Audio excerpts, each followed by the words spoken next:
Hello, Cubs fans, and welcome to a brand new edition of Cubs on Tap.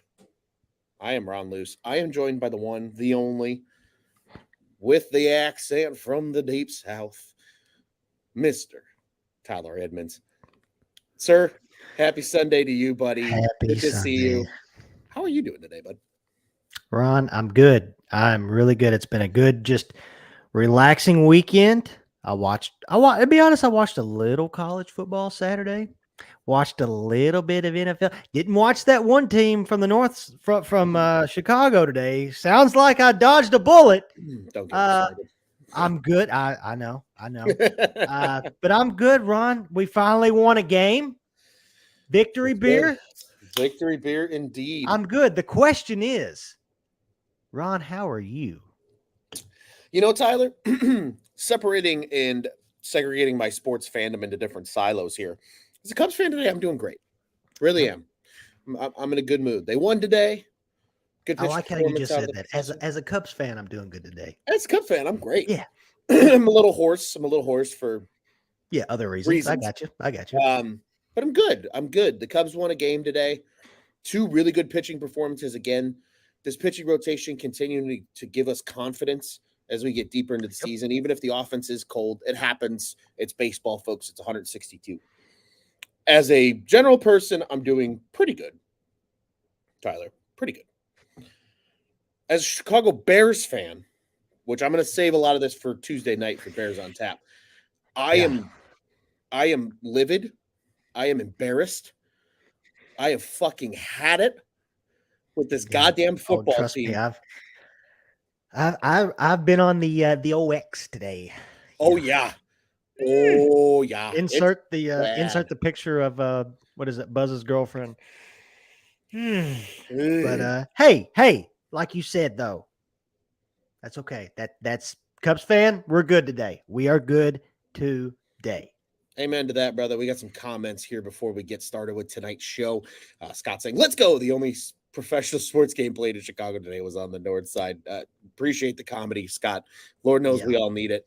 Well, all those that unfortunately root for the football team that exists in the city of Chicago. Jeremiah saying, let's go. Cubs and Saints got the dub. Jeremiah, just like friend of the program, Justin Steele, big Saints fan. They did get a win today.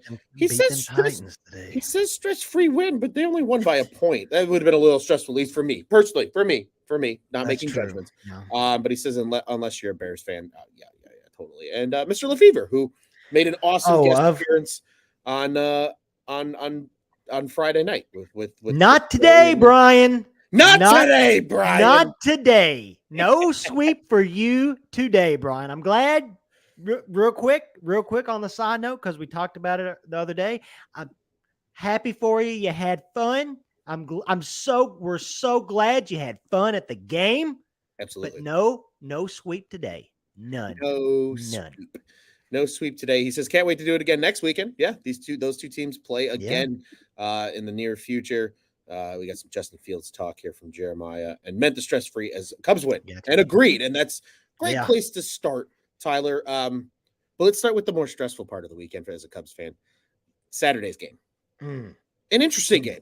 A very weird game. It was frustrating, I think, more so, Tyler, from the sense of the pitching gave you what you needed. It did. The bats could just not get the job done. Because Justin Steele gave you 7. Yeah. Good. Adbert got out of the 9th really well. Sure, Palencia gave up the 2 runs, but like the earned one. Corbin Carroll's a bad dude. What are you gonna do? And I'll be honest, I believe it was the 9th inning. I was mad at first. I was yelling at my TV. I believe it was the 9th inning when Yan Gomes, he hit that ball off the wall. It's like, I respect the hustle, but then it's like after that, you've got the Nick Magical double. Who knows what happens, because then you get guys on second. I get it. It's like you said at the beginning of this show, just 5 minutes ago. It's baseball. It's 162 games. Because I'm going to sit here and say it. I feel like you lose a Justin Steele.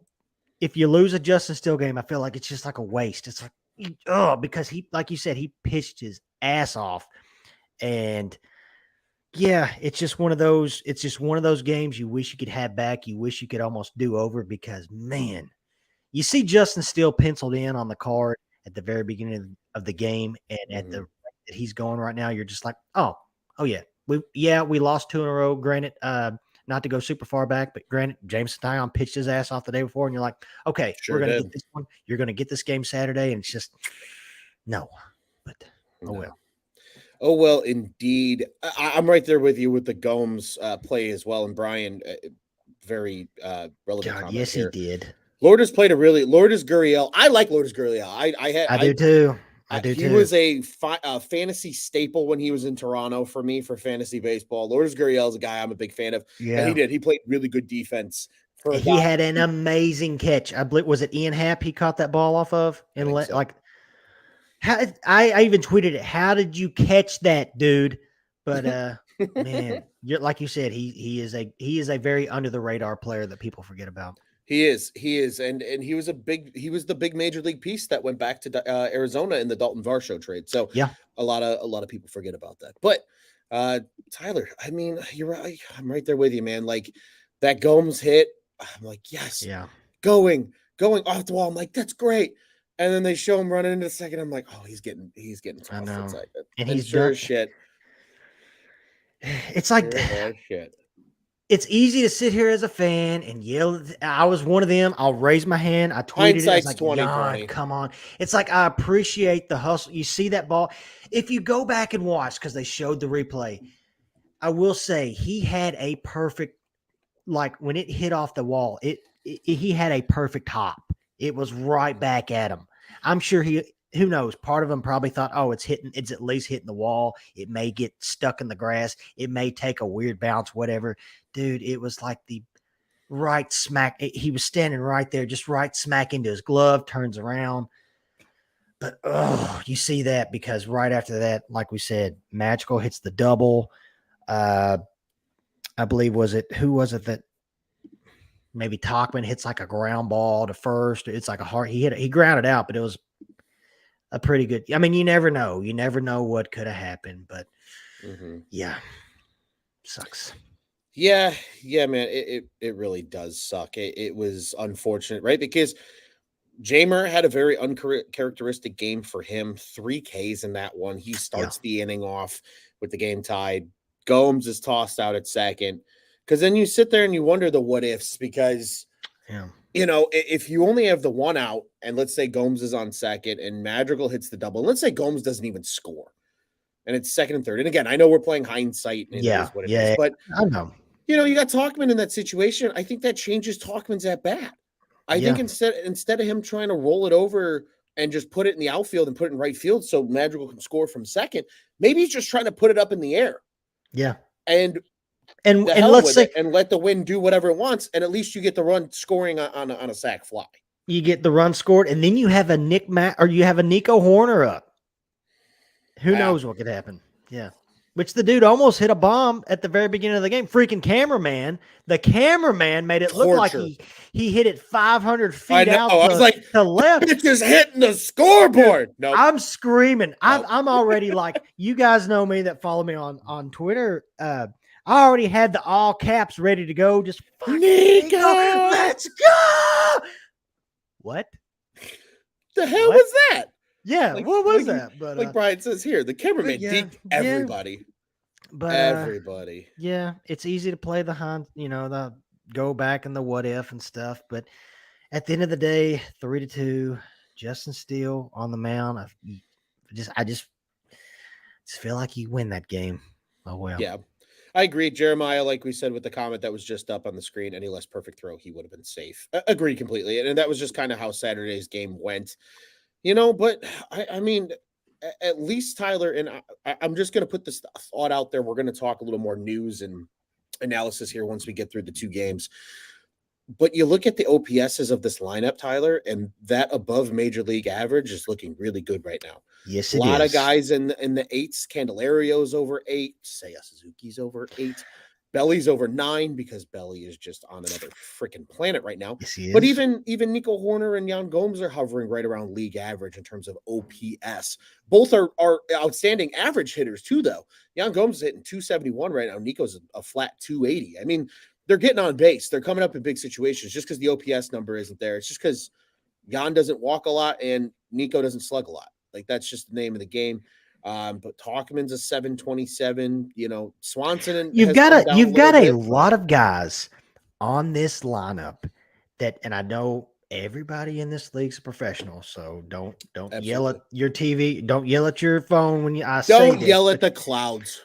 you have a lot of guys on this team that know how to take professional at bats, if that makes sense. A lot of I love watching Jan Gomes because he will work the count. You've got Mike Talkman. I know I get it. He's 33 years old, 32 years old, something like that. He hasn't had a shitload of time in the majors, but you wouldn't know it if you watched him batting because he takes a lot of professional at bats. He knows Absolutely. how to work the count. Nico Horner, a guy that you guys already know, and we've talked about it before, he's barely played 2 full seasons, and this guy takes professional at bats. He is freaking. And then Saya, holy bleep! Can I hit you with some stats real quick? Please do. With Saya, there's been this talk about back in August. He had Ross gave him a little break because June and July really wasn't. Can you still see me real quick? I have my screen switch. Anyways, he didn't really have the greatest June and July. Had a nice little beginning of the season. I know we've talked about him in the past, but I can't help it. Since he had a little break, Ross benched him early in August. He came back August 9th against the Mets. I remember it like it was August 9th. And for the next month, yesterday was 1 month since he's been benched and he came back.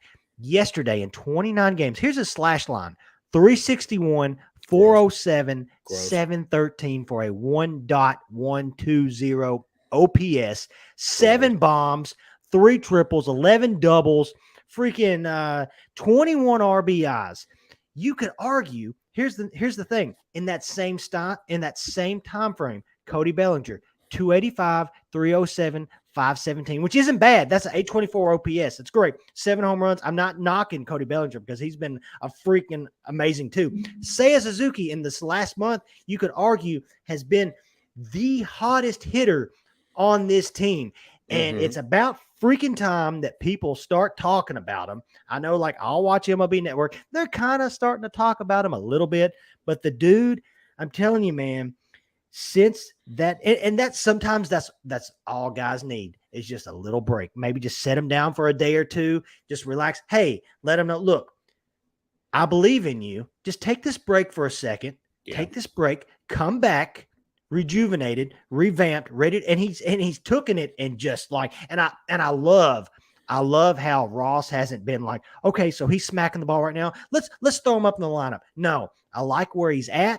He's in a good spot. He's hot. He's comfortable. And dude, the guy, every single game, I think he had like a 5-game extra base hit streak up until I believe it was yesterday. He still had a hit though, I think. And today did the same thing. So love to see it. Love to freaking see it. Yeah, still got on base. He was 0 for 3, but he did take a walk in Saturday's game. Yeah, man. I mean, like Jeremiah's saying here too, we're getting pre-oblique injury Seiya again. Yeah. He's really starting to become that player. Quick note on Topman. Darren says we have the rights to Topman for like 3 more years too, which is 100% accurate. But just adding to what you said about Seiya, I'm looking at his numbers right now from last year to this year. Last year, he played 111 games. Obviously, missed a lot of time with those injuries. You can make the same argument for this year, right? He's only played 121 games. But it's nice looking at his stat line, Tyler, and seeing year-over-year improvement. Because in just 10 more games, right? Just in 10 more games, here's his numbers in comparison each year. 2022 is the first number. 2023 is the second number. Runs scored, 54 versus 63 this year. Beautiful. Hits, 104 to 124. Doubles, 22 to 28. Triples, 2 to 5. Home runs, 14 to 16. Ribbies, 46 to 59. Walks, 42 to 49. 118 strikeouts compared to just 110 a year ago. So only 8 more strikeouts in 10 games. So he's pretty on pace with what he's been doing. The still hate Seiya, but it is what it is. Mhm. But the slash line. Last year, 262, 336, 433. Still very respectable at a 769. Yeah. 276, 345, 467 with an 812. Meaningful improvement. And again, in this And league, the thing is, he probably wasn't even this season. He hasn't been 100% healthy probably up until this last month. probably 100%. So we are seeing what truly healthy Seiya Suzuki is in year 2 in the major leagues. And if that's the case, I mean, him and Belly right now have almost carried this team at times, Tyler. And if that's the case, that 5-year, $85 million contract looks like good. a steal. Looks really Yes. good. Looks Yes. really good. Oh my I goodness. like it a lot. It's one of those things, man. But I'm telling you, it's really good to see Seiya doing what Seiya is doing right now. And just hoping that continues. And it's funny, right? You mentioned, and maybe this is a good transition point. Obviously, you mentioned it. Another beautiful performance from Justin Steele. At this point, it's becoming, I don't want to say expected. I know. Yeah. But we're no longer surprised. Like, no. Oh, yeah, Justin went out there and shoved for 7 innings. Cool. This is normal. He has established himself. Justin Steele is him. Justin Steele is him. And Cy Young leader. And on a kind of a side note, because this is a great spot to say it, San Diego Studios, MLB The Show, get your shit together. You guys just released the final roster update for MLB The Show. I get it. It's just a video game, but the live series stuff is based on their actual roster, their actual statistics. There's no reason that Justin Steele should be a 79 silver card right now. That's one thing. And 2, put some freaking respect on the guy and give him better card art than the freaking picture he got from spring training. I've been saying it all year long. Like disrespect. Well, and you said it. San Diego Studios. Yeah, they're all still hopping on the Blake Snell train, thinking he's going to win the Cy Young. They refuse to acknowledge Justin Steele. I don't want to turn this into like a video game conversation, but it's just it's all based on it. It all goes back to just, I kind of like it. It pisses me off a little bit, but I kind of like how just everybody still, it's almost like they're flying under the radar a little bit, or like they're just going on unnoticed when they definitely shouldn't be. They really, especially Justin Steele. Justin Steele has been gone unnoticed for the vast majority of the season in the majority of the baseball world. Cubs fans, you guys know, we all know. We can sit here and we're all probably, every time you guys watch MLB Network, you're yelling at the screen, there's a guy at Wrigley Field that's pitching his ass off all season. But yeah, it's just, it's about freaking time. I at least like now it's coming out a little bit more, but it's time. It's time that people recognize, like you said, that he is him, because he is. He is. Facts. And just quickly, just giving the people the full experience of his numbers.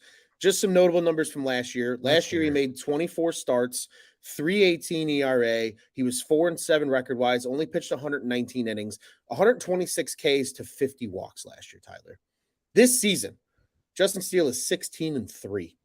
He has a 2.49 ERA in 27 starts, 159 innings flat pitched. He's only walked 33 guys, Tyler. And I love how you say that, because I'm like 99% sure when he spoke to us at the beginning of this season, those were two things he talked about that he wanted to improve. And by God, he effing has done it. He did. And adding on to that, 33 walks, like we mentioned, he had 50 a year ago. He had 27 in just 57 innings of work back in 2021. But Tyler, he's got 159 Ks in those 159 innings. He's a K per inning guy at this point. Yeah. He is him. Justin Steele is that fucking dude. No more is that at the beginning of the season. I'm sure we're all talking about it. Hey, Justin Steele's great. Marcus Stroman's great. It would be nice to get an ace caliber type person. He has basically shut that talk down. He's like, hey, with his play, and no disrespect to Marcus Stroman, with his play, he's like, hey, that's me. Yeah. I've got it. And Don't you guys worry, it's me. And I would make the argument that Marcus Stroman probably feels the same way. He's given love to Justin on socials all year long. Love to see it. Those two are tight. They're buddies. They like being the 1-2 in that rotation and just taking the ball every fifth day. And you absolutely love to see it. Some good comments here. Speaking of about Justin, Brian said it here. He says Justin Steele definitely jumped to the front of the line for Cy Young contention with that start. Innings be damned at this point. Brian had a really good conversation with Joey and Nick on Friday's show. If you haven't listened to it yet, go check it out. I jumped in the comments. I think I derailed the show about 15 times when I was in the comments because it's really easy to fuck with Joey, and you guys know I enjoy doing that. Oh yeah. But continuing with the comments here. But love again, you, Joey. Brian. Oh, of course we all love Joey. But Brian made a great point. They had a discussion about the Cy Young race, so highly encourage everybody to go check that out. Jeremiah says Snell loves walking people. True. He has battled walk sometimes. Scott says duck the Cy Young. Balls of Steel's going for the World Series MVP. I mean, hot takes, but I like them, Tyler. And, reeling it back in just a little bit from the Steele conversation, because I know we could sit here all night and hype up our guy, Justin Steele. Friend of the program, obviously.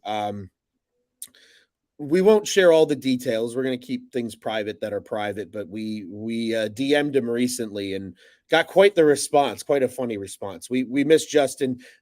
Word on the street is he misses the Cubs on Tap Boys as well, and we're excited at some point to he'll be on the show in the offseason. When?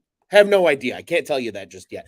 But it will happen at some point, and we'll be thrilled, absolutely thrilled to have Justin on. I will say this, Tyler. I'm going to throw this out into the universe because I believe in speaking things into existence. I have a good buddy of mine. Actually, has been in town this weekend. Probably the reason that a lot of people didn't see much of me on socials. And he lives in Arizona. Mm-hmm. Haven't seen him in a long time. It was good to see him. And because of his job, he gets tickets to the Waste Management Open in Arizona. Oh yeah. In February. And we were just talking about that earlier this year, weren't we? We were, because friend of the program, Justin Steele, went there because he lives in Arizona now in the off season. So maybe, just pulling some really fucking crazy strings. Maybe it's not a virtual interview with Justin. Maybe we can swing something in person this year in Arizona with the one and only Justin Steele. I like where your head's at. We'll see. We'll see. I like it. Not making any promises, but we'll see. We'll see what happens. Nonetheless, we'll keep this thing moving. Because speaking of you mentioned a little bit earlier, you're like, Ross may or may not move him up and down in the lineup, and we'll see. Well, they did move him up in the lineup. He actually got a very big double on Sunday today, hitting in the 3-hole. Very different looking Cubs lineup on Sunday here, Tyler. Just quickly running it down for those that might not have caught the game. Morel DH'd and led off. Horner hit 2. Suzuki hit 3. Belly started the game in center, ended up at first, but hit 4. Obviously, Swanee was at short and hitting 5. 3-hit day for Dancy Swans, by the way, with 2 runs driven in. You love to fucking see it. Ian Happ in the 6-hole, I think a good spot for him. He went 0 for 4, though, which is kind of crazy. Ian Happ's a 777 OPS player before today, 771 after today. I know there's some talk, and I'm going to pull the comment up here from Jeremiah. Not a shot, Jeremiah, just aiding the conversation here. And this is why we love you guys in the comments, which, if you're listening on the old X app, you want to join the comments, go over to YouTube, subscribe, like at On Tap Sportsnet, hit the little bell button. You always know what we go to. You know the drill. But he says, we get Ian Happ out of the 3 spot and good things happen. I think it's time for Ian to get just a different look. But Ian still has a over 770 OPS in that 3 spot. I get it. His average is down. But if you look across the board at his numbers, they're good or better than last season. I think it's just last year he was the only good player on this Cubs team. Now, and let's be honest. If the playoffs started tomorrow, Ian Happ's probably batting 3. Let's just be real. Probably. He probably. And I know everybody. There's got a lot of people out there that are going to want to scream, and just like Jeremiah, let's get. And I was one of them too. But I'm convinced. I get it. Which, to be honest, I didn't realize I say a bad third today. Oops. But oops. I get it. Everybody wants to yell at Ian Happ because maybe he doesn't have the big, fat, flashy numbers like your typical number 3 hitter does. But like you said, they're not. They're pretty solid. They are Slugs pretty up, solid. slugs up. On base is way up. That's where he's really Yeah. pulling it in this year. He's getting on base a lot more than he was a year ago.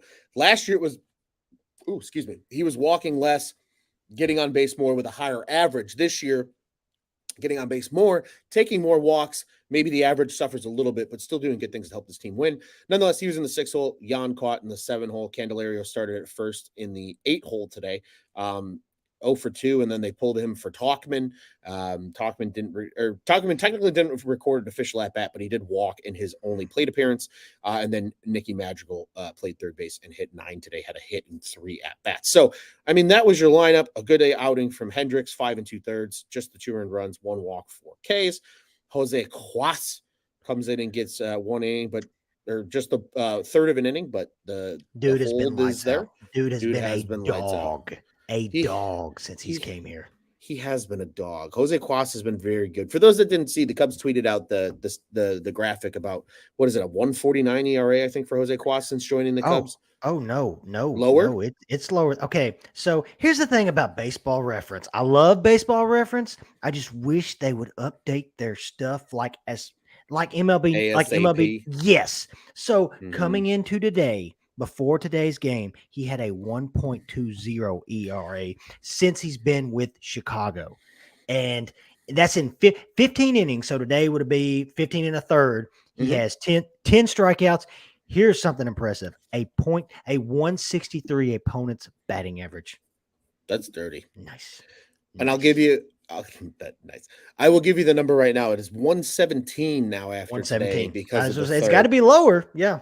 And for those that didn't see, and I don't normally beg for Twitter likes, Tyler, and I'm not begging for them. I suck at memes. I feel like I am one of the worst Twitter admins on the face of the earth. I really do. I am not meant to be behind a screen. I'm meant to yell and scream into Yeah. microphones. Okay. Yeah. I felt really fucking good about this meme today that I put out. Yeah. I was on Tab Account with this. And it's the picture of fucking Jonah Hill at the whiteboard.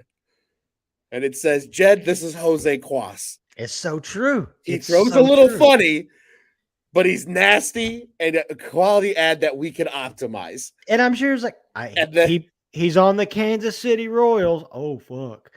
Wouldn't think that. And yeah, but the dude shows it's crazy because we're doing all these transitions, and I don't no disrespect to Jose Cuas because we need to sit here and praise him. You could say the same thing about the guy that came in, not the next inning, but the next inning today in Julian Merriweather, because people forget that we got Julian Merriweather off of waivers. Mm-hmm. Waivers, Ron. Yeah. Waivers. And it just goes back to with Cuas, with Merriweather. Mark Leiter Jr. has been a little lately, but it just goes to show I love the way that this team has built their bullpen. And even with guys that are hurt right now, even with Fulmer, who, if you look at Fulmer's numbers, and I hope he's coming back, he's on his way back. If you look at his numbers, they're not like, oh my God, blow it off the page, like holy shit, this guy's the next Mariano Rivera. No, but the dude has been solid. The dude has been lights out when they've needed to be, and this bullpen for the vast majority of this season has been a staple to this team. It has been a big reason why they are sitting right now in the second wild card spot and so close to a division crown. Yeah, and speaking of some of those numbers, just really quickly, I love reinforcing your arguments with stats here, Tyler. So I'll give you the numbers. Cubs are officially 3 games back only of the Brewers. If you really think about it, given the last stretch, they are 5-5 in their last 10 as well. So Cubs really haven't lost any ground on the Brewers. Which isn't bad considering that we lost 3 in a row to the Diamondbacks and coming off a sweep thinking that we were going to, so it's not awful. No, it's really not. And, you got to like where they're at. And then they're still 2 clear of the wild card spot. They're only 2 back of Philly for the top wild card spot too. So again, not losing any ground in that conversation either. Tyler, just quickly to kind of round out some of the thoughts about the game, because we have some other stuff we want to dive into. This is the fun part. This is where we go down rabbit holes and I'm sure there's a lot of people that'll probably skip to this part just of some episodes because this is the juicy shit and this is where we really talk about stuff. But Jeremiah said I had to share this because I thought it was funny. Jose Cuas's new Steve Cishek is the good version, which is legitimately comical because I think of Steve Cishek and I think of Steve Everyday Cishek. That dude pitched like 85 times in the season. I swear to God, it was It was stupid. basically like, oh, we need a reliever. Steve, get your arm loose. He's just like barely. It's the sixth inning, coach. I don't give a fuck. Get in there. You can do it. I'm actually going to look up the Put some ice on it and get your ass out there. Coach, I pitched 2 1/3 yesterday. I don't give a shit. Get your booty back out there. Here you go. I gotta look up the numbers here really quick, actually. In his time with the Cubs, yeah, dude, like I wasn't exaggerating. 2018, he pitched 80 times, 80 games. I knew it was a lot. And 70 in 2019. That's how many times he pitched for the Cubs in those 2 years. It's like after those 2 years, he kind of went downhill. Like, I think a little bit. I mean, he was maybe a little fatigued. He was a 295 and a 218 and 18 or 19 and 18 respectively. But 2020 with the Sox, he had a 540. And that could have been 2021 thing. Sure, but 2021 with the Angels a 342, 2022 with the Nationals a 421. So, but he's his career average is a 298 ERA. So like he's been a good reliever over the course of his career. And the Cubs years, that was probably toward just the end of his career in general. I think is more so the kind of the talk there. But the comparison to Jose Cuas, it's a good one. It is a good one, and it's a funny one. It's also a good one to Mr. Bradford as well from Moneyball. Yeah. They all throw funny. We like guys that throw funny, especially if they're, dude, that arm slot angle thing is a real fucking It's just different. It is. It really is. Tyler, we love comfortable wins. Yeah. We noted today 5-2 victory on Sunday. We mentioned the good pitching from everybody. Merriweather, first save of the season, which you and I talked a little before the show. We thought that was interesting. Leiter got his 28th hold of the year today. Pretty awesome. And we're going to get to him here in a little bit because I know you have some thoughts. Yeah. But Tyler, any final thoughts before we dive fully into kind of the news and some of the talk around this team over the last 2 or 3 days? Final thoughts. Really got to get the offense going. Yeah. But with that being said, we avoided the sweep. Thanks to the baseball gods. We're basically sitting in the same spot we were when this series started. Really just, and I don't want to sound cliche or whatever, really need to buckle down these last 2 weeks. Really do. Buckle down indeed. Joey and one more thing, just another thing too, starting rotation. And I will sit here, raise my hand as high as I can on the top of the hill. I'm the one that's I have been yelling at Jameson Taillon. And yes, his season numbers have not been that great. They really haven't. Next start, he may do something and I'm just pissed off and yada, yada, yada. But I know they talked about it Friday. Well done, Jameson. I'm going to say right now, you can say what you want about the New York start. This was his best start of the season, considering the situation, where they were, coming off the loss, really needed to win this against a Zach Gallen. Best start. So props to you. But yeah, starting rotation, look great. You guys, every single one of you, did exactly what you needed to do. 1,000%. I couldn't have said it better myself, Tyler. Just a couple of comments here. Joey's wondering, Cubs on tap after dark? Yeah, it's not super after dark over here. We're not that late. But Jeremiah with a final thought of sorts. Again, we're not leaving yet, folks. So I've seen people are dropping off. Like, yeah, we're not done yet. We're still going. Shit now. We were just talking about the games. Jeremiah says, classy move by the Rockies extending German Marquez after the Tommy John. And then this one from Mr. Ricoto. We were talking about making fun of Joey and how we love him. And we do love him, but I think he needs to go back and just re-listen to what we just talked about. Joey is not bought in on Cuas yet. And we'll let him. Okay. Well, freedom of opinion. Okay, Joey. Okay, Joey. Go look at his baseball reference page. Joey's a stat nerd too. So like he is. I will say he is a stat nerd. So he may know something that He may or see something. or he's just lacking at looking at Baseball Reference, just like you said, That is Tyler. true. So we'll give Joey some homework here and send him off on his way before the end of the night. But Tyler, let's get into it. You brought it up before the show. We talked a little bit about it in kind of the pregame walkthrough and what we were wanting to talk about tonight. And you mentioned Leiter and wanting to Yeah. discuss some thoughts you had on him. And we had a conversation over the weekend just about arms Yeah. getting healthy, Fulmer, Hughes has been thrown around. Obviously, Boxberger returned. There's a lot of arms coming back, and one of them is reportedly Stroman. And that's, I think we're kind of to start this thing and just let this thing tail feather and spin away. But as Jeremiah had said a little bit earlier, also Stroman coming back as a reliever. Tyler, you Yeah. wrote this up over at ontapsportsnet.com. So I want to give you the floor to talk a little Yeah. bit here So, about what's going on. and I'll probably butcher his name, but we hear it all the time. Bruce Levine spoke to 670 of the Score about how Marcus Stroman. See, there was reports about a week ago about he's healing a lot faster than expected. He was already long tossing, throwing some sessions, all that kind of stuff. Bruce Levine reported that he is making his way back as a reliever.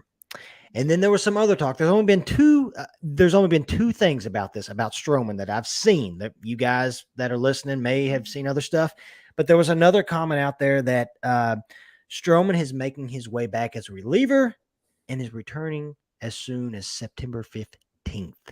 That's this week, Which folks, in case you don't is know. the week. Now, if he's coming back, I will take a healthy however much Marcus Stroman we can get. I'll take it as long as he's healthy. Arguably, he's going to be healthy. I wrote in an article about how I feel like I look at it this way, and you may think differently, Ron.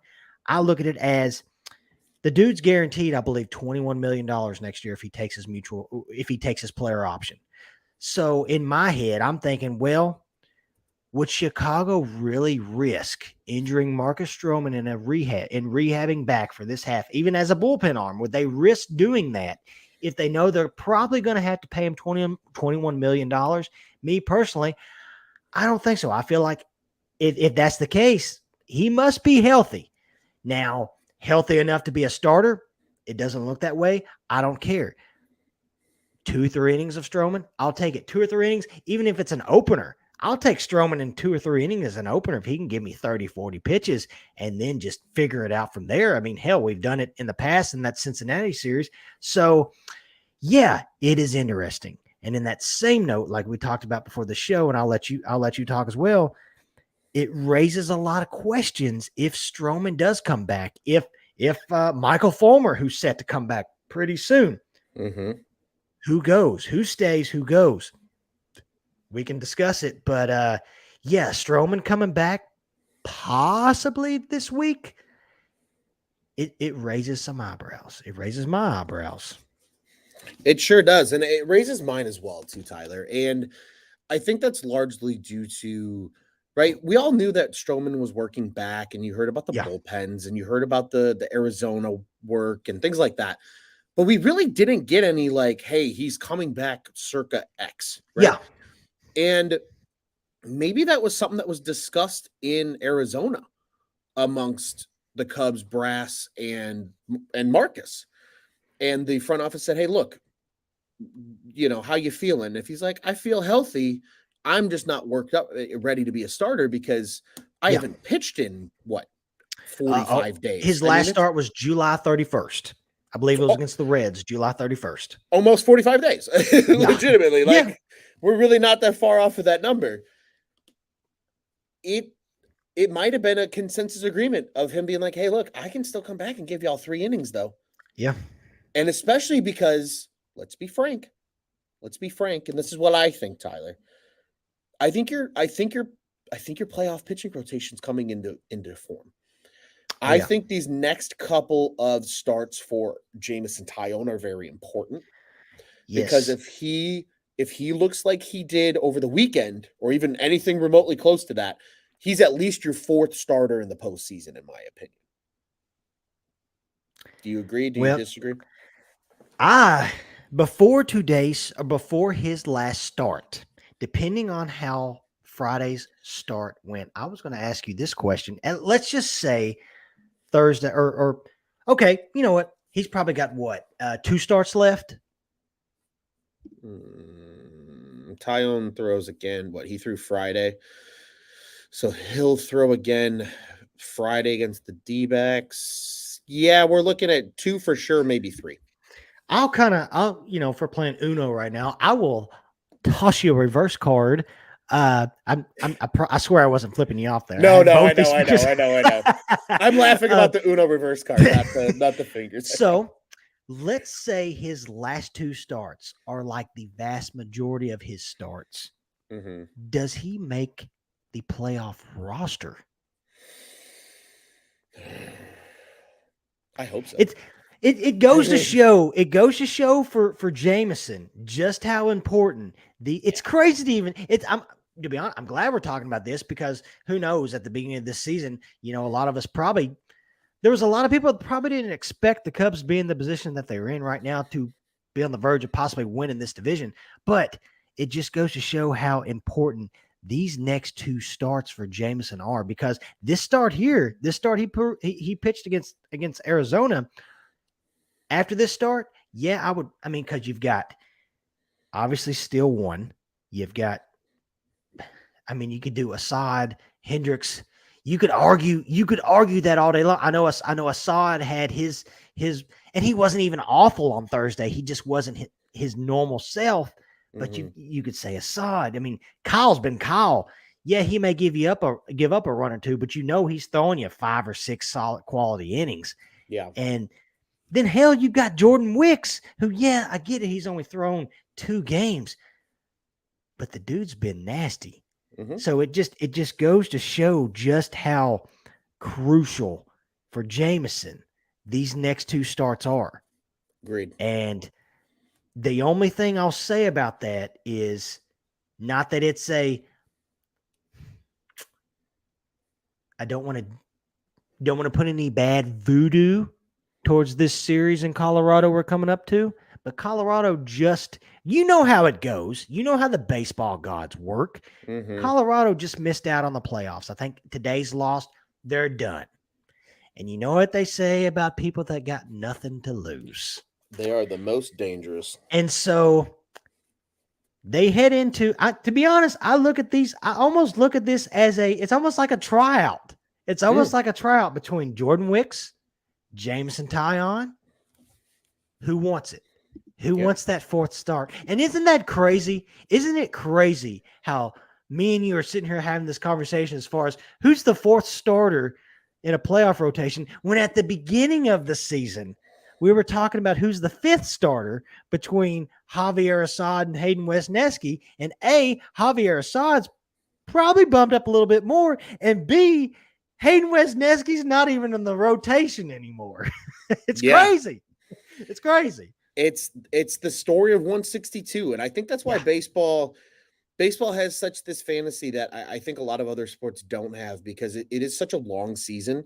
You look at the team that this Cubs team had in April versus now, and it's night and day difference, right? Yes. Like I think a large majority of us, probably because we want to forget, but like forget that Eric Hosmer and Trey Mancini graced the same lineup card on numerous nights back in April. You know what I mean? Exactly. Like, and they're not even here anymore. It just really goes to show the evolution of a team, right, over the course of 162. And Tyler, to answer your Uno reverse card, I think you bring up some really good points, because you do have Javier Assad, who's throwing really well. I'll take responsibility for Thursday night. Traffic made us late to the ball game. I'm a big juju person, and I'm not superstitious, but I'm a little stitious. And Thursday's game was rough, but we were there. It was a beautiful night to be at the ballpark. Let's just blame it on the wedding. Just blame it on the wedding. I do blame it on the wedding. Hold on. We need to fucking talk about that. We need to talk about that.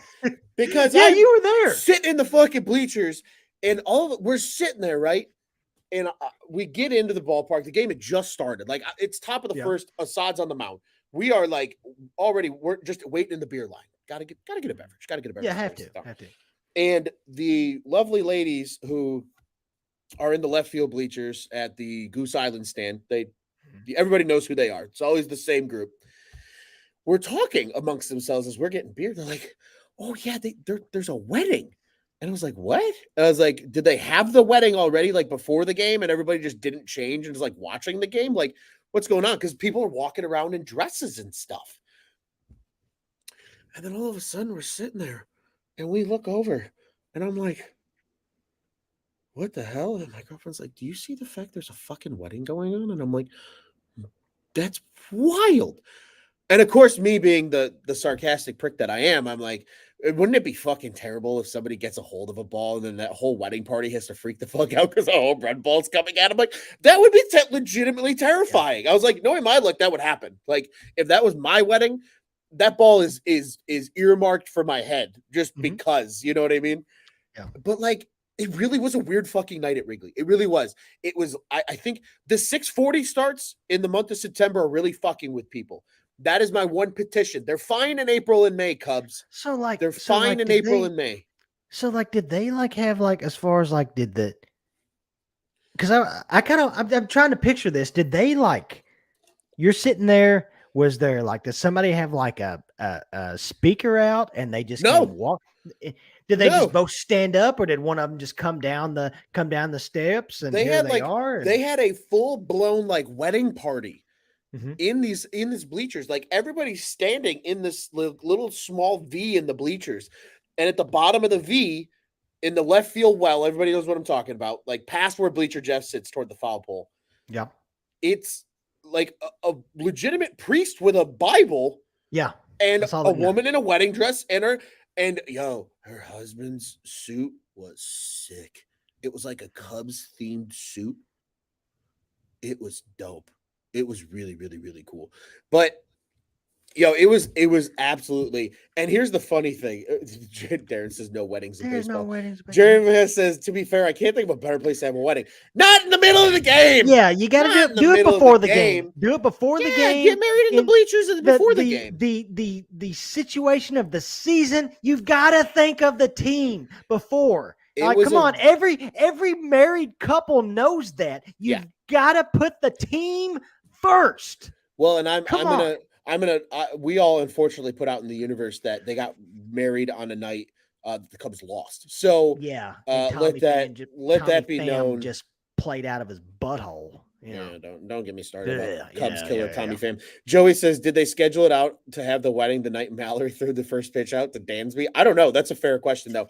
Mallory looks healthy, by the way. Very big shout out to her. I hope she's back on the soccer pitch here soon because I think U.S. women's team missed her in the World Cup, and I know the Red Stars certainly miss her. And she looked healthy though. It's good to see her walking around. Obviously, she had the surgery earlier this year, and things are going on. But Tyler, I will say, rewinding it a little bit. Yeah. we went down a rabbit hole. Javier Assad has been great. To me, he's one of your postseason starters. To me, Jordan Wicks is a postseason starter at this point. Maybe he's your 4, but he's a postseason starter. Yeah. Kyle's been great. Justin Steele is Justin Steele. Yeah. I think there's a world where you have Wicks, Stroh, and Tyone throw all in the same game as your 4th start. Why not? Or any of them. I don't hate that. Any of them, or any of those two, if you're saying like Tyone struggles, because remember, we talked about this on the show. My Juice and I talked about this. It's been conversated over a couple of different groupings here. Comes on tap. Tyone pitches really well when the team is trailing, and you just got to like keep him. You keep him in it. Yeah. To me, he's the perfect guy. Like if the starter comes in and gets banged up a little bit, let Tyone come in and throw 5 or 6, and let the team battle back, and then you're not burning the bullpen. I think there's a lot of interesting roles that the Cubs can do just with their starting pitching. Because remember, at the beginning of the season, Tyler, we sat here and said, this Cubs team is so deep of guys that can start games, that's going to only help you going into the postseason. Now look at it. Steele, Hendricks, you got Stroman coming back on a limited capacity. You got Javier Assad. You've got Jordan Wicks. You got Jamison Tyone. You got Who am I missing? You've got Hayden Wesneski potentially Yeah, Drew that they could Smiley, carry. You got Drew Smiley, but they have so many because again, you also got to remember with the playoff rosters, they reset every series. Yeah, but So you you raise a could question, Ron. You just named 7 guys. You raised this question, and I'm assuming we were probably getting to this. Okay, Stroman, Michael Fulmer, you're Jed. Loose, you are Jed right now. You get the phone call. Hey, Ron, Marcus Stroman's good to go. Michael Fulmer's good to go. Who's going down? Yeah, fair question. And it's fun because we actually talked about this in our group chat too. So there's a little bit of preface here. I'm probably going to stick with some of the same names I mentioned. To me, the first name going back is very, very easily Daniel Palencia. Okay. Yeah. To me, it's Palencia. I know he's done good things. He's got a right nice now, fastball, but no. Yeah, but right now, to me, it's tough, right? Because the Iowa season's coming to an end. I think that's something we need to address here. Minor league seasons are coming to an end. Yeah. Granted, Iowa's going to be in the playoffs for AAA, mind you that. To me, it could be really good if Daniel Palencia goes down and gets a couple of appearances in playoff level baseball with the Iowa Cubs. Why not? To when the playoff rosters become available, maybe all of a sudden you are like, maybe we can throw Daniel because he's just been in these high leverage situations not too long ago. And he actually got to not pitch in low leverage situations, even though he pitched in a high leverage situation in the series. I understand that. That's not the point. Generally, he hasn't pitched in high leverage situations much this year. So to me, he's the first one. And I hate to say it because he's been fucking good. And maybe this is where it opens up your can of worms. But like, do you have to go with Luke Little going back? I don't want to send Luke Little back. He looked good in his debut. I want to. I mean, I don't want to go with him. I know everyone. People can say what they want about Brad Boxberger. I know we haven't seen him yet, but at the same time, Shane Green got called up, pitched 1 inning against Cincinnati. DFA'd. DFA'd. It sucks. It sucks. You can make the case for Hayden Wesneski, who he's had his moments where he's looked nasty. He had that moment. He had his moment with Cincinnati where he looked pretty solid. I could get behind the Wesneski. He's had some moments. Could. Another one, and I even hate to say this because the guy was nasty. Mark Leiter Jr. His last 8 starts or his last 8 outings, a 7.5 ERA, which I get. One bad outing can screw all that up. Here's the I guess the eyebrow raising thing for me. He's getting hit. He's got in his last 8 appearances, his last 8 games, a 370 opponent's batting average. He's given up 10 hits in 6 innings, 5 earned runs, which once again, that could be just one bad outing. He has got hit a lot here recently. I don't think David Ross or at least Jed Hoyer, I don't think he would be the one to go down just because of how much he today came into the game. He's relied on he's got this thing, as far as it's usually starter, Leiter Jr., Merriweather, Alzolay. Some type of trio of that. Yep. So I don't think he goes with Leiter Jr., but at the same time, you've also got Brandon Hughes possibly coming back. But with him, is there enough time to really show us anything? I don't know. But it's like me and you talked about in our conversation this weekend. It's a good problem to have. Oh, absolutely. But I think the Palencia makes sense. The Wesneski possibly. I think you've personally talked me into Palencia and Wesneski because again, if Wesneski or if Stroman's coming back to be a multiple inning reliever type guy at this point, that's basically what Wesneski. Wesneski is, and to me, Stroman's by far and beyond the better option. Yeah. just in terms of what he does on the mound. And So this time of year, this time of these last 2 weeks, I don't care whatever you've done earlier in this season, right now, especially when it comes to relief pitchers, minus Alzolay and minus Merriweather, Merriweather, it is a "what have you done for me lately" for type sure. of thing. For So sure. it'll be Yeah. interesting to see. And look at Keegan Thompson. He was the guy Yeah, that got sent back to Iowa for got sent box back breaker. down and was So nasty in his first outing when he came back. Wasn't awful in his next outing, but yeah, and then gave that's up good. 2 runs in each of his next 2 then before the demotion. So Yeah. it'll be something to see. Darren said here about Leiter Juniors. He said Slurvy sliders off the last while. If only we could get that found again. Yeah. Agreed completely. And I think there's going to be a lot of fun, and it's something that we're going to keep an eye on here at Cubs on Tap. Just what happens with these roster moves over the next couple of days. And I'm kind of going to use this as an opportunity, Tyler, to kind of inform people of what our programming schedule will be for this week. For those that are listening, so you know when to join us live. You are going to get a double header of Cubs coverage on Monday night. So start your night off here on the On Tap Sportsnet YouTube page or their friends over at the Dingers podcast. They'll be live right around 8:15 Central Time. Be sure to be here. Join the conversation. You know the drill. Like, subscribe, hit the bell button. You'll know when they go live. And then we'll follow you up after the Rockies game because it's a 7:40 local time start on Monday, and we'll touch on that game here in just a few minutes. And we'll be back with Cubs on Tap because this week it's 3 with the Rockies, 2 7:40 starts Monday and Tuesday, and then Wednesday will be a 2:10 start. So that'll be an earlier show from us, probably right around your rush hour. So be sure to bookmark that in the back of your minds and join us on your commutes home potentially. And then Thursday's an off day.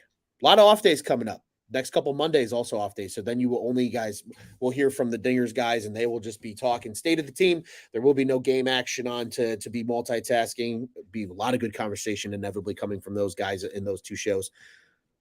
And then Friday night. I don't know if Joey Ricotta is still in here. I think he was saying he had go CP, but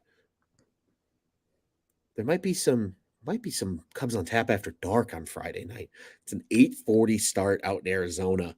It could get a little fun, a little Friday night crack 'em action here with the Cubs on Tap Anything guys. goes. Anything Late night. goes. Cubs Oh on yeah. Tap. Cubs on Tap late at night. Anything goes. Any show that starts later than 11 o'clock is inevitably in for a gong show. And if you want to join us for a gong show, because maybe you're just getting back from your Friday night plans, right? Everybody's but Friday night's usually an earlier night for most people when they go out. Saturday's the big late night out. You're coming back and you're getting nestled into bed and you pull up the old YouTube and you see, oh shit, these guys are live. I'm just chilling and relaxing. Join us for the Gong Show. It should be a blast. And then we'll be back with you Sunday, and then we'll be back to our normal schedule of programming pretty much Tuesday through at least Thursday, maybe Friday from there on out, pretty much the rest of the year. And then hopefully we're going live after every playoff game, folks, because that's the fucking goal here. And the last time we went live after playoff games, this team was getting beat by the fucking Marlins in 2020. So it's been a really hot minute, and a big shout out to Justin Wasick, who did those 2 shows with me. Good friend of On Tap Sportsnet, not with us anymore for professional reasons. His new job didn't allow us to be a part of us here, but was our big Chicago Fire coverage guy who Joe Chats does a great job as well now. So be sure to follow him. But was also a big Cubs guy. I miss Justin. Big shout out to Mr. Wasick. But I love this game. I love this game to the Cubs on Tap guys. We need to talk about some fucking playoff baseball. So hopefully you're going to get that from us. So that's a little programming update from us. Tyler, I want to turn it back to you really quickly here. Are you ready? Oh, I'm ready. Talk about game 1 in Colorado. Game 1 in the Mile High City. Yeah, I'm ready. Let's do it.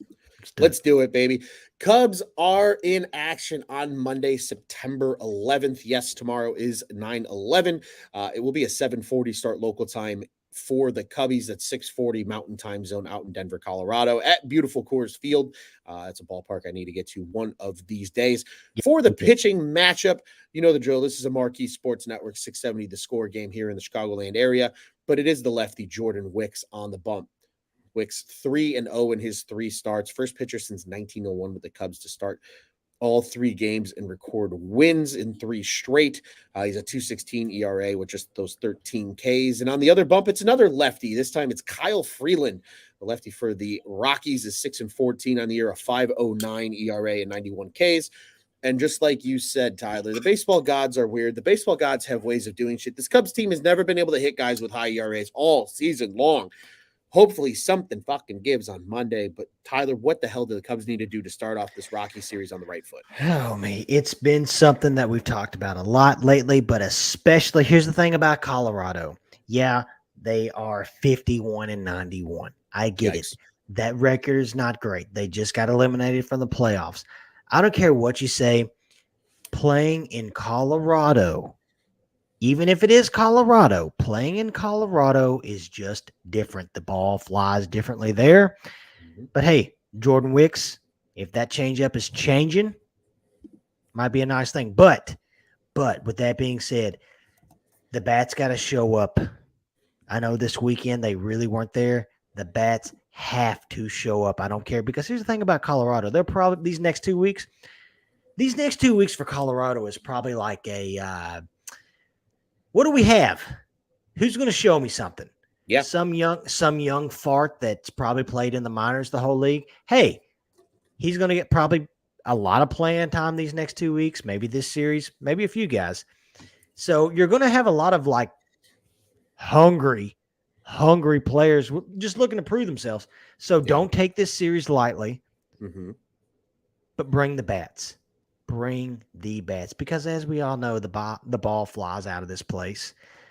Don't be shocked. Tomorrow's Kyle Freeland. Everybody's probably going to be yelling in Twitter, Xland, whatever you want to call it. Oh, why is Patrick Wisdom starting? Patrick Wisdom's probably going to start tomorrow. He's probably going to start tomorrow. Just take a deep breath. Okay, whatever. Bring the bats. Just bring the bats, because we're going to need them these next 3 starts. I don't care who's pitching. I will echo that for you, sir. Bring the bats. This is the time where if you're going through a cold slump, do it. Dansby Swanson is a 748 OPS guy.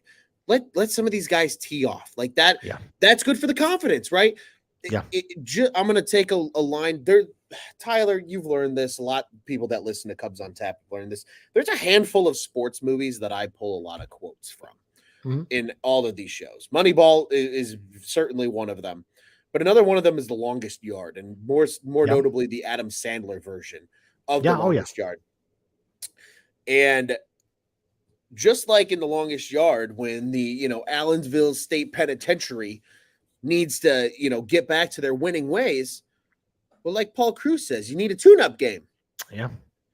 This is that game. Yes, it's a hungry Rockies team that's going to be ahead, just like you said, Ty. I absolutely echo what you said. But this is the game because of how the ball flies in Colorado. This is the I got my swagger back series for a lot of these Cubs hitters. Get the ball up in the jet stream, put the ball out of the ballpark. Let some guys tee off, hopefully, on these Rockies pitchers, and just build the confidence back up. Yeah. Because this is your probably your easiest series. Then you got a really big one in Arizona that they got to go for it, right? Because you know what you've got waiting. You know what you've got waiting this weekend. You've got an Arizona team that they're fixing to play the Mets. You've got an Arizona team that they're hungry. They're hungry too for a playoff spot. They are right smack on our asses right now. Sure are. And you damn well know. Yeah, they may be in a playoff spot, but they want to get a little bit farther up. So you know what's waiting. You know what's coming. Exactly. And that's a series where you can go balls to the walls for 3 games because you have an off day the day before and an off day the day after. And then you got 6 back at Wrigley against these same Rockies and the Pirates. Yep. Those 6 games are important because then it's an off day and then it's the freaking gauntlet down the stretch. It's the Braves and the Brewers all on the road. So on the road. It starts tomorrow. Get your swagger back. Let the offense get their swagger back. I hope Wicks just keeps the ball down, keep the ball low. If he gets hit up a little bit, I'm not saying 7 runs, but if he lets up 3, it's going to happen. If it does, whatever. It's Colorado. Absolutely. Absolutely. So a big one coming up tomorrow. And just really quickly for those that are curious, again, we'll be back with you after these shows. So you'll hear more about these over the next couple days. But Assad versus Flexen on Tuesday, Tyone versus Blatch on Wednesday will be your pitching matchups for the rest of the Colorado series. Tyler, before we get out of here, as always, want to remind everybody Cubs on Tap is one of two official Cubs podcasts here at the On Tap Sports Network. Check out our friends over at the Dingers Podcast. We noted they will be live tomorrow night, as will we. It'll be a doubleheader of Cubs show action. It'll be the last one of the year as well, where you'll hear from both of us on the same night, most likely. So be sure to tune in to that one with the Dingers boys at Dinger Cubs on the socials. Be sure to follow us as well at Cubbies on Tap on the socials. I am at Loose on Tap at Teddy Freddy 270 and follow the whole gang as well at Juice on Tap at Nick _ on Tap at Joey Knows Nothing and at Bulls Guy Rob. Be sure to follow at Tyler Smith ISL as well, as he does incredible work when he submits some of his stuff for us on the writing side. You guys know the drill. Bulls, Blackhawks, that stupid fucking team that played today, and the Bears. Anyway, we got it all here at On Tap. And yes, Cubs fans, you know the drill. You got friends that like the Southsiders. Well, guess what? So do we. Send your friends to our friends over at Sox on Tap. Once again, ontapsportsnet.com, at ontapsportsnet on social media. Go to the YouTube page, like, subscribe, hit the bell button. You know the drill. The On Tap Sports Network. Go and check out what's on tap in Chicago sports. Darren says, Ron, we got to keep the karma. Wicks for 6 or 7 innings of 2-run ball. Yeah, we asked for that last time. Yeah. We said, if he can give us 6, that's fucking awesome. And he gave us 6 2/3. Maybe he'll do it again. Tyler, always a pleasure, my friend. Happy Sunday to you. Happy Sunday to everybody. Cubs lose the series ultimately to the Diamondbacks. Get the win on getaway day on Sunday. 3 on the road with the Rockies upcoming this week. Sir, what do you say? We got out of here the only way I know how? Oh, yeah. St. Louis, you guys are still in the bottom of the barrel. It's like, I don't even, to be honest, I've got to the point where I've even stopped looking at how many games you're back. But I have noticed Adam Wainwright. Hey, guess what, buddy? You didn't get any closer to your 200th win this weekend. You've got like an 8+ ERA. Everyone's like, oh, don't forget me. Don't forget me. I really want to feel bad for you, but all I can really say about that is, you know what? Fuck the Cardinals. And you know what? Screw it. Fuck the Packers too.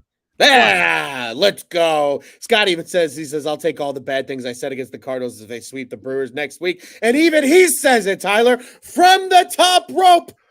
JK, fuck the Cardinals. And let's go Cubbies, baby.